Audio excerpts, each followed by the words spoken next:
morning, everyone. So I had a request after my last video where I talked about who made it into the finals and kind of how the path went for each group as I watched it. They wanted me to kind of quickly go over the list that made the finals and the teams that did. So here I took the Gauntlet document and deleted every team that didn't make the finals. And we'll just quickly go through and take a look, and it's probably useful for me. So one thing interesting about the Gauntlet, the way I set it up, is the reason it's 3 games of 3 or 4 rounds is because I want people to be able to change lists and play different things, because a lot of times people get bored after playing the same list for too many times, especially when it's like when you go to a tournament, right? It's 5 games back to back. So even if you're like about the list, you're kind of forced to play it. It's 2 days. In a 5 week event, if you hate your list by week 2, you don't really want to play week 3, 4, and 5. And so I thought these 3-round events would help that. So one thing with the Gauntlet is, if you make the finals, you get to change anything you want except your team makeup. Like, you can't change your 3 players, but if you want to switch off, go ahead. So there's only so much to be gained from looking at the list of the teams. I actually will talk about whether I think people are going to change or not. And if they listen to this video and want to prove me wrong by just doing it, that's fine. But we'll start. Hey, let's just go for it. Pookie, whatever this name is. So this is a team. Like I said, I've talked shit about them every time, and I know they're good guys, but it's just fucking what a garbage. Oh my god, I hope we don't play them. I think we can. I think we can beat them. It's just such bullshit. I just hate this list. It's just so dumb. It's just shooting. Sit there and shoot people. It's so boring. And it's whatever. I'm not gonna talk about that. He always plays this stuff too. He says it too. He'll tell you. His dwarf list was the same, just bolt throwers and shooting. It is what it is. This is a warrior list. It has a lot of the good warrior stuff. It doesn't have elders. It's not really built to. I guess it can run at you. Of course, warriors can always run at you, but I think it's holds points a little better and maybe played like that a little bit. And then Undying. Actually, this list did not score many points in the first 3 games, but it could be he was taking the hard matchups. It's, again,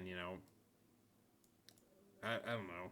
It shoots you and sits there. I don't know. It doesn't seem like it comes across the board and kills you. None of these lists really scream I'm going to go get a 20. It's kind of like, does a 20 get handed to me because the other person came across? I think, it happens a lot in America too, where someone takes a list, it's very bulky and fighty and maybe isn't the best aggressive list, and then the best way to play against it is to just kind of accept that you're not getting a 20. And I have a hard time doing this too. Accept you're not going to 20 that list and just take what you can get, whether it's a 12, 13, 15, 10, who knows, depending on the matchup. I think the Polish guys do this very well, especially when I talk to them. Their mindset in a tournament is play the matchup. For the most part, you need to play the matchup, not just blindly die for no reason. And so, I don't know. I think that's maybe an advantage of some of these lists, where it's just if you force the opponent to come to you, if they want to win big, then. Otherwise, again, like I said, again, no offense to these players. It's my last pick to come in first, probably. If I had to say who I think is going to win the event, I think they won't. Do I think they're going to come in last? This is different. I don't think they're going to come in last. I just don't think they're going to win, because I don't think they have the armies in the current state of lists to get. I think the team that wins will score more points. These guys might not lose big. Maybe they never get capped or something. Maybe they do. I don't know. I don't see it. I'm not. This is not one I think will win. Black Bulls, big old Roger. Roger plays demons. I think he's going to play demons in the finals. Maybe play a Scourge. He plays a lot of different great demon setups, so I don't know if he'll keep the Scourge. Scourges are very popular. I think 6 teams had demons, and there was at least 2 or 3 Scourges, if not more. We'll see as we go. Gilliam, I don't know how he did. I know he plays VC too, so I could see him switching back to VC. Another very shooty. It's kind of shooty, right? It's. I'm just reading. I don't know a ton about EOS. I guess it's Steam Tank Cannon. It's kind of typical. It's not. I mean, it's not as blatantly like shooty as the other list, but still kind of shooty. It's not as shooty as like Conrad's list either. So yeah, I didn't really watch Black Bulls play. I didn't really watch this group too much. And then Infernal Doors, just another Infernal Door for me. Yeah. Interesting. So two kind of shooty. Well, this is kind of aggressive. Tank, Kadam. All right. I did a typical. This isn't anything crazy. Maybe he takes Div, which is different, but no, that's not even that weird. I guess maybe a little bit, but I mean, this is 20 Myrmidons, some glories, typical run at you type list. Maybe Thom on his guy instead of Div or Evo was weird, but it's demons. I'm sure he scored a lot of their points. This is the interesting Spanish team I heard about. This guy scored a lot of points. I heard he's really good. Okay. Div Master. There's like 5 Div Masters in the 30 list. Which is kind of a decent bit, I'd say. I mean, you look at this and you look at the first, right? Because one thing I was talking about, and this will be a little bit about me as well, taking what list is, I love monsters. I love big monsters. I love single models. And I'm not a huge fan of blocking armies. I just haven't played many of them.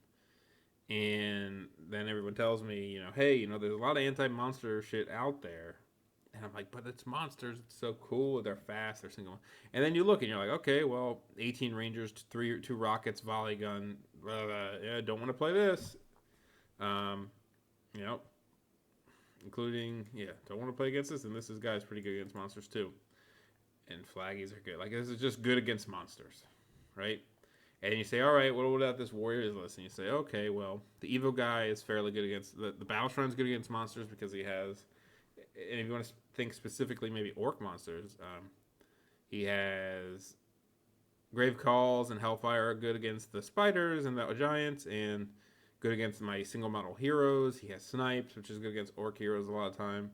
And so you're like, fuck, it's just pretty good against monsters. Feldrax are fine. None of this is really necessarily bad against big monsters. And it's not like he has a ton of things to stomp either. All right, then you say this guy. Okay, well, he has this. It's kind of the Sandstalkers are pretty good. He's a Chariot. Reapers are good. I mean, it's not like Giants are inherently. Giants lose to this, probably. Yeah, because they're just better Giants at that point. Div Master as well is another, like, okay, well, I'm going to do a bunch of, under-airing strike to your monster. So this is a list that you're like, okay, maybe I don't want the monsters against. Then you come here and you say, okay, all right. I mean, Scourges is pretty good anti-monster in a sense. It's demons. This list isn't particularly... Oh, he's a big one. Oh, damn. He's got some big boys. Another Master Div. Empire with 2 cannons and a bunch of infantry. Again, good against monsters. Empire, pretty good against monsters. This, he has monsters of his own. Maybe this list isn't particularly, like, crazy against monsters. But... And we're talking about Orc ones, because that's what I play. Again, Div Master, 2 hunting chariots, some blades. These guys aren't bad either. This has grave calls. So you're kind of getting into this, like, theme of, oh, maybe fucking giants aren't good. Because, like, I mean, he doesn't have RBTs. That's at least good, right? But this guy has 3 of them, and 1,000,000 Sea Guard, and Lion Guard. And he has a Div Master, too. Probably preparing for demons a little bit, which is good. And this guy is a Protean Slan. Ramp, Chameleons, Halberds. This is a weird list, I think. But it did pretty well, right? I don't remember how well it did, to be honest with you. But that big Temple Guard is actually no joke. That's actually kind of hard to deal with. Protean Slan. Hmm. Yeah, interesting. Fresh Flask. I mean, this is nothing. If you're gonna go monsters, at least go hardcore warriors monsters, right? They're at least the best ones. It's a good list. Takes the Doom Lord. I mean, if you take out, if you make this, if you make this a big Feldrak, like if I was taking warriors to this event, I'd probably have the Wretched one build. Not the Wretched one, the Forsaken one. So it would be, this would be a big, it would be slightly different than this, but this is basically the same crap, right? Big monsters, Herald, good stuff. Big Force Worm block, can't complain. Bernie, again, more anti-monster. This is just monsters, right? And it's pretty good against monsters too with the Herald. And I mean, these guys are just good anti-monster, good against monsters. Like one A-bomb is not like gonna die to all these monsters. I'm talking about like going like the cow. You'll see the list I took, and I'm like, oh my god. Div Magic again, another Div Master. This doesn't even count because he doesn't have to put it down. So there's 6 Div with him, and maybe more. Actually, there's gonna be more because there's at least 2 or 3 Skaven with Vermin Demons. So I didn't even count those. Cosmo Master here. Battle Sphinx are annoying for monsters as well because they're monsters themselves, but at least they're Res 8. And so, like, Giants, well, Orc Giants are okay at least against it. 1 on 5s. Shooty.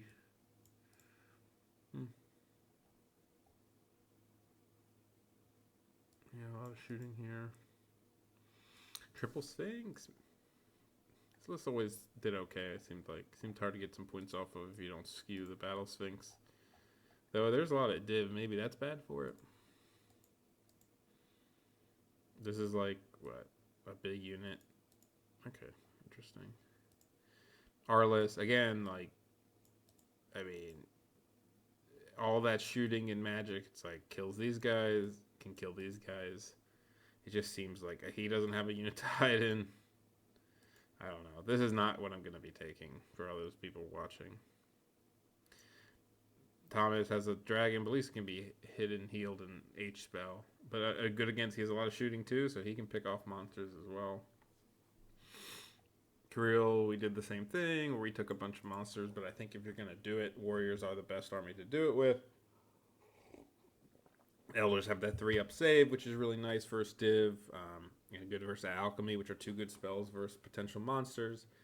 And you just have kind of a saturation of super fast, super tough monsters where it's not like giants, which are right toughness 5, 7 wounds, 6-up save, right? This is 6 wounds, res 6, 3-up save. So it's a lot different when you're facing like little bow shots and bolt throwers.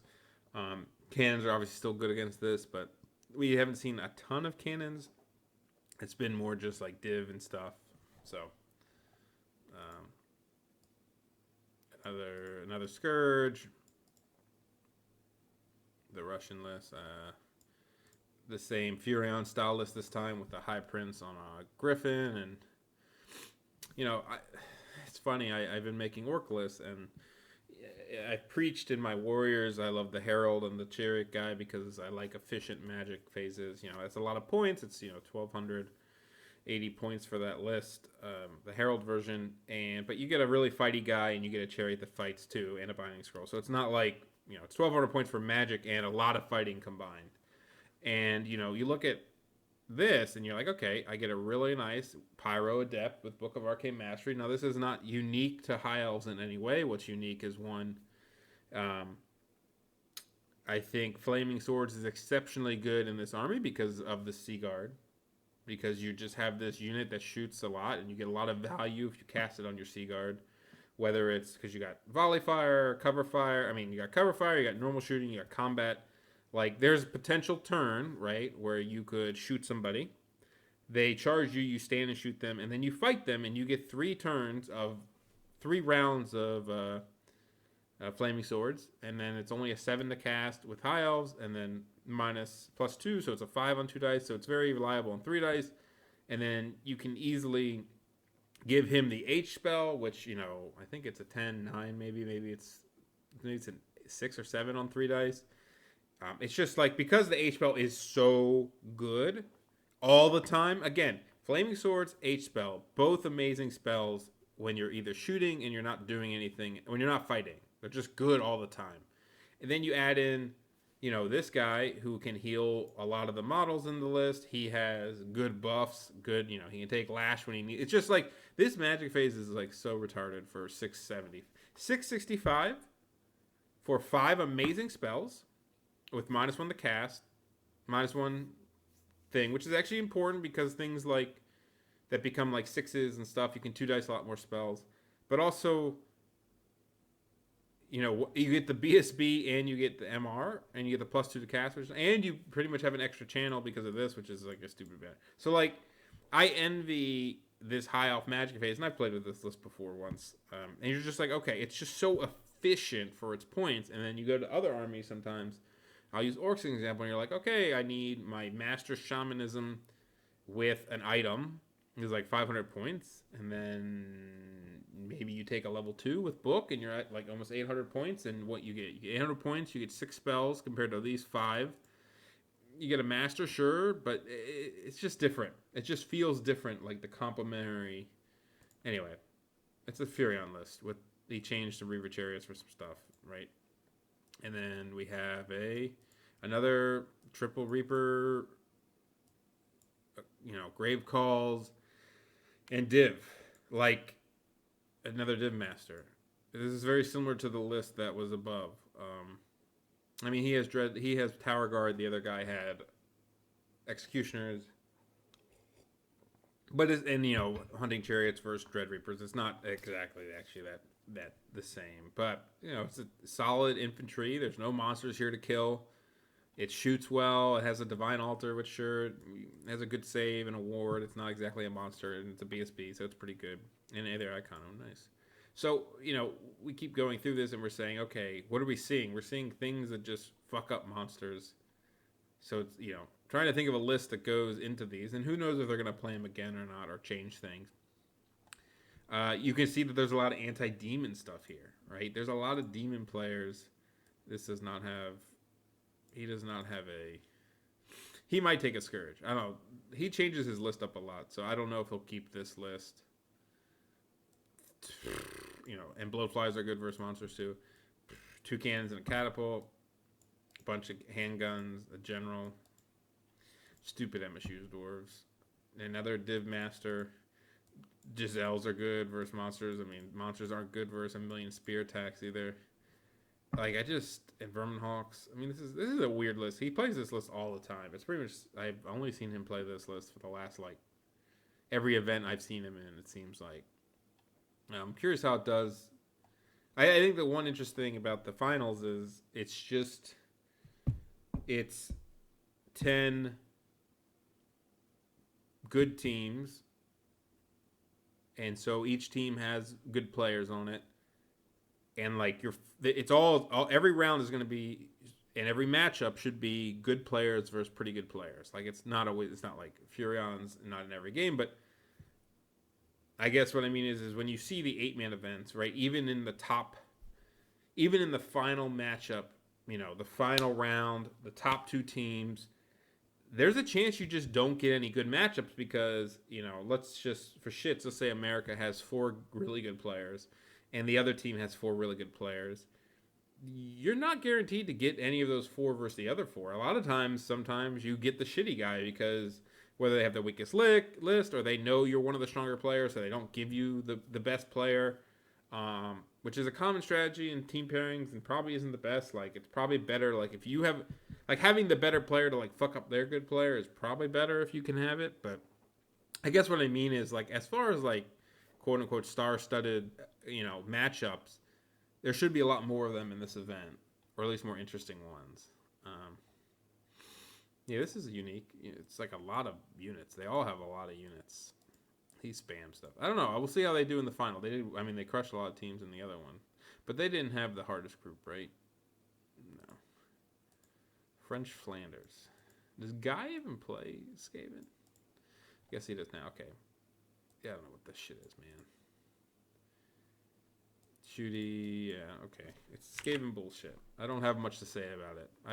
It's just I just don't have much to say about this type of Skaven list.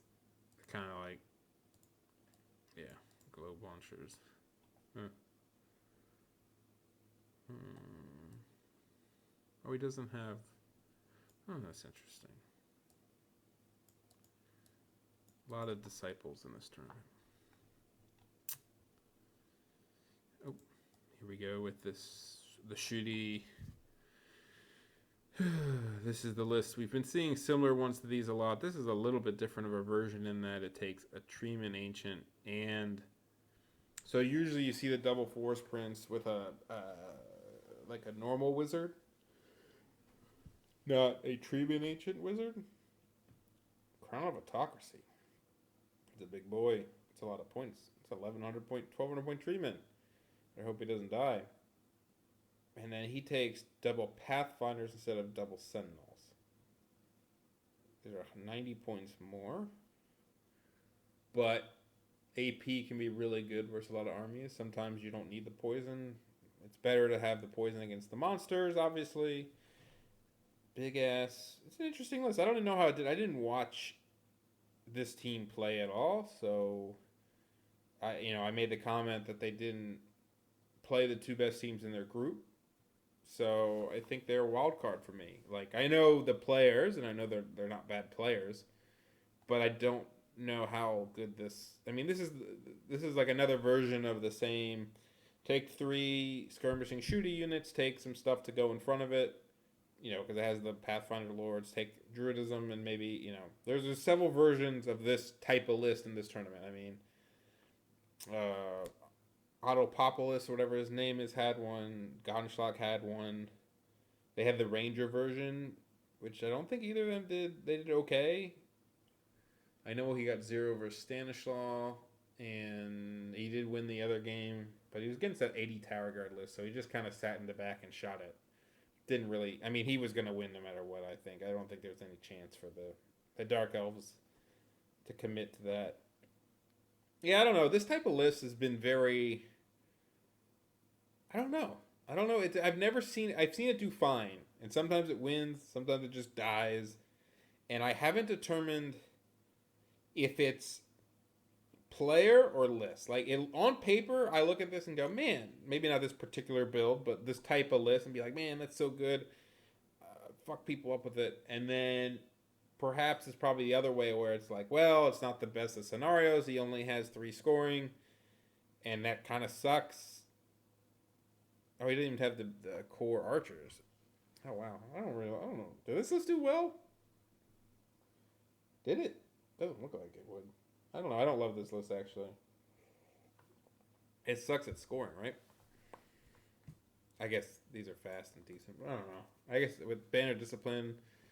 to get you, I guess they can sit on objectives and not have to worry about panicking as much. I don't know. And then we have, who knows if he'll change it. Just take Chariots and see if it wins, I guess. It's a fine list. I mean, it's demons. Just have demons on your team. Seems to work. Caps' team. Triple Mammoth Hunter. Slave, yeah, it's ogres. Another scourge. So we're talking. That's at least 3 scourges. I think it's 3 scourges. And then Ivan. This one and Shino doesn't have a scourge. I didn't watch many of these games. I mean, I think Keith and this guy only played 2 games and shook the other 2. So. There weren't like a ton of games played for this team, it seems like. And like they would get like a 20 in 1 early. Like I think in round 1 they got a 20. No, that's the round they actually sucked, and then the demon off Keith won. And then round 2, Caps got a 20, and then they just shook the other 2. And then round 3, Keith got a 20 in a good matchup, and then they played the other 2, but it didn't matter. Like it kind of, and that's the kind of thing, like, if you get a 20 right away, it has such a big effect on the other 2 games that it's almost hard to be like, you don't know what to do from it. I played all my games last, myself. I didn't need. I shook my first game because my opponent couldn't play. Like we tried, and I didn't want to take the 20 because it seemed like a lot. And honestly, I took a 10 because we only needed like 10 to cap, and the way the bonus points worked, we would avoid Russia if I took a 10 versus if I took a 20, we would have played Russia round 2. In hindsight, should have just accepted. I should have took the big win and then just because for the tiebreaker it could have mattered in the end. That being said, my round 2, I only needed like 8 points to cap. I got 15, but I only needed like 8. And then round 3, by the time I had to play, especially because I'm USA, so I tend to play on the weekends, and my other guys are Europe, so they tend to play on the weekday for playing a Europe team.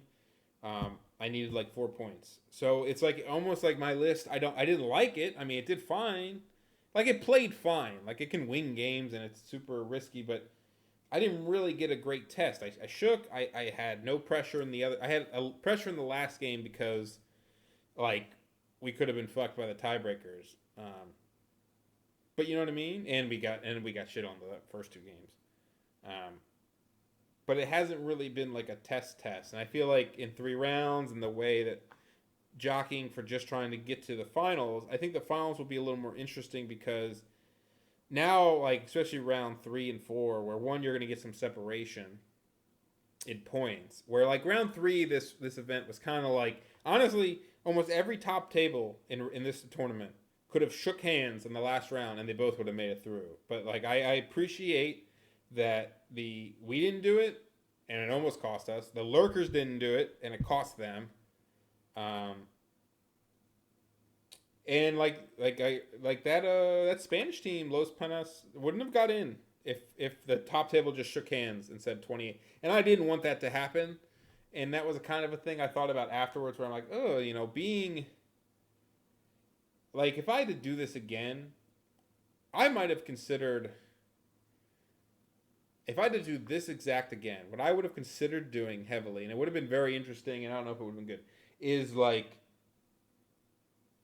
instead of 5 groups, do 10 groups outside of Tourney Keeper, 10 groups of 4, and make it a round robin, and so everybody has to play everybody. So you can take off caps if you want, because everybody has to play everybody. So caps don't matter that much, since if it's an easy team, quote unquote, then you get the easy team. But also, only one team makes it out, so there's never incentive to shake hands if you're the team that's in second. So that would have avoided a lot of the last round shit. Like, we had to play to win. Now, it would have been a lot more volatile, because if you get a group of, like, Poland, us and Russia A team, it's like, okay, well, one team, that's almost like, it's not the finals there technically, but it's like, oh shit, that's like a legit, that's, the winner of that group is going to be ahead and they're not going to be in the finals. So, that's an interesting type too. I kind of learned a little bit from this whole advancing thing. Having top 2 kind of fucks up the last round. And because it's only a 3-round event, it feels like it takes a lot out of the tournament. I think the data from this tournament, at least the first set of it, is pretty useless as far as matchups and stuff. There's a lot of people, you're playing defensive just to get to the next round. You're shaking hands. You're kind of like somebody wins 20-0 first game and all. In an 8-man team, if you lose 20-0 first game, it sucks, but you're not out of it yet, and you don't have to like press every game to get a 20. Like if you lose 20-0 turn run, you got to go for it if you need to cap. Like there's nothing you can do. You have to press.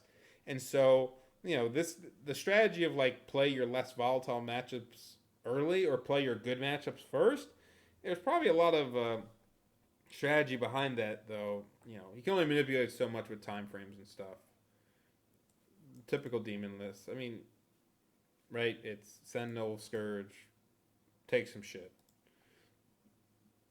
Nothing to say about that. Shino's the same crap. It's almost the same, He probably shouldn't play demons. He should go back to warriors. He's better with warriors. I don't know how this list did, but it's weird. And then Stanislaw. I mean, Poland had like some unique lists. Well, not the demon list, but this was unique. He did crush that Sylvanels, but when he lost, his BSB ran off turn 2 or something. So it's hard to say. And then he won his round 1. So I'll be curious if he keeps this. So I don't know what people are going to do. That's another thing. 6 demon armies of the 10, 3 scourges. There's a lot of div in this. I think there's actually 7 div mages when you count the vermin demons. So as a and there's a lot of high elves. There's like 3 or 4 high elves. The Russian we do, Los Panos do, and then 3 Men and Baby do. So there's at least 4 high elves, and if you consider high elves good versus demons because of the magic and the RBTs, then and the Sea Guard, then that's an anti-demon thing. Like I could just see it. I could honestly. I mean, we don't have demons on our team, and I'm not going to play demons. So part of me is like, hey, maybe it's advantage not to have demons because if you take 2 armies that are good versus demons, let's say you have a high elf, and I don't know, something else with div magic that at least can put up a fight. There's nothing the demon player can do to avoid it. All you do is put up your other army, right? Let's say you have 2 anti-demons and a non-anti-demon. Put up your non-anti-demon. If they give you demons, just take it away and it'll play whatever they send back on the other. Like, you can trap demons all day. You can trap any army if you really want to with the pairings. There's only so much you can do. So, I don't know. There's a lot of... I mean, I don't think, like, this list isn't really anti-huge monsters other than it's hard to get through all these wild horns. I don't know what people are going to... I'm curious to see how much people change for the finals. It's... Other than there being 6 demons, there's nothing else that sticks out other than 4 high elves is next, and I think it's 3-3-1-0. There's no VC, sure. But, I mean... They're small teams, and there was very good VC players. Their teams just didn't make it, like Merrick and stuff. So, Tuba also plays ID, so he could just switch to ID. I don't think Dave will switch. I don't think Ivan will switch. If I had to be completely honest, I think these guys will probably keep their list. Maybe he plays Warriors and he switches off because he's a Warrior player too. He'll play Demons. He could play VC. He'll probably play ID. I'm sure he'll stick. Not sure about him. He plays, I don't know, I guess he plays Saurians. He'll probably stick, I think. I don't know what I'll do. He'll probably stick. I mean, thing with our team is we basically have 3 Warriors players, and me and Kirill are both Warrior player mains, so that's kind of it was always hard because one of us had to not play Warriors, so depending on how quote-unquote serious we want to be, and we're always serious, we want to win, like, we shouldn't have been on a team together if that's the case, because I should have played Warriors, but I don't want to really play Warriors, so he probably will. One of us will, unless we don't. Goo plays Warriors. I don't know if he'll switch off. Constantine will probably... this will probably be the same. I don't expect it to change much. Maybe the list change, but maybe not the army setup. Because I think his other army is High Elves, and I think Constantine wants to play High Elves. That'll stick. He might be ID. This will stick. I don't think this will change. I don't really think this... Maybe he won't play Demons. I don't know if Sheena will play Demons again. This will probably stick, and that'll probably stick. Unless he goes back to Saurians. Who knows? But the point being is it should be a good finals. If I had to put money on teams... I think... If I had to pick 3 teams... Okay, it's easier to say who I don't think will win. I don't think Fresh Flash will win. I don't think Bukakos will win. I don't think Team French Flanders will win.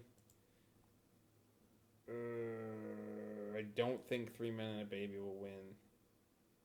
I think the Polish team has a shot, but I don't actually I don't favor them too heavily. I think New Team 1 is good. I think the Russian team is really good.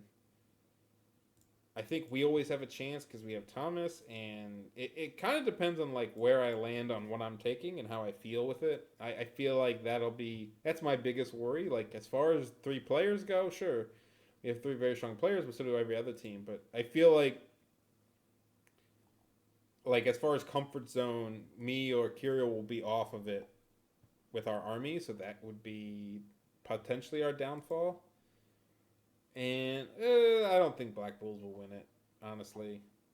I like them, but I don't see them. I don't know enough about this team. They're maybe a wild card. We'll see after round 2. So I think if I had to pick, it'd be Russian, New Team, me, Poland, or the top 4 I think will win. Then I think it's everybody else.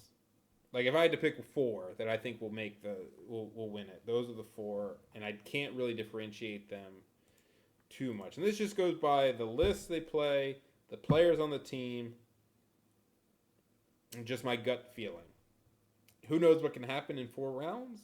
We still haven't. I'm taking a vote with the captains whether the cap should be 45-15 or maybe 42-18, maybe something a little more than 40, so that if you get the 20 in the first game, it's a little bit differentiated. I'm also toying with the idea, and I think I'm going to do it, where you cannot play the team from your group in the first round. And the reason behind that is these guys played the last game, these guys played the last game, we played the last game, and they played game 1. They haven't played. They've all played each other before. And it's fine if round 2, 3, 4 for the finals play again. But I don't know. I don't want the week after you play them, since three of the 4 or 5 last rounds all made it to the finals. So I don't want your very next round to be versus a team you just played against. So I'll probably do group immunity for the first game only. And honestly, there's a good chance the randomness just happens anyway. But I'll probably have to switch a pairing or 2 if that happens. I think I'm going to put that one in just to make it more interesting. It sucks to have to play the same team twice in a row, right away. So gets a little bit of variety too. Make sure we at least have some differential matchups in the round early on. But yeah, lists are due in a couple days, and we'll see what everyone comes out with. And I'm sure I'll do a review after that happens. Thanks for listening.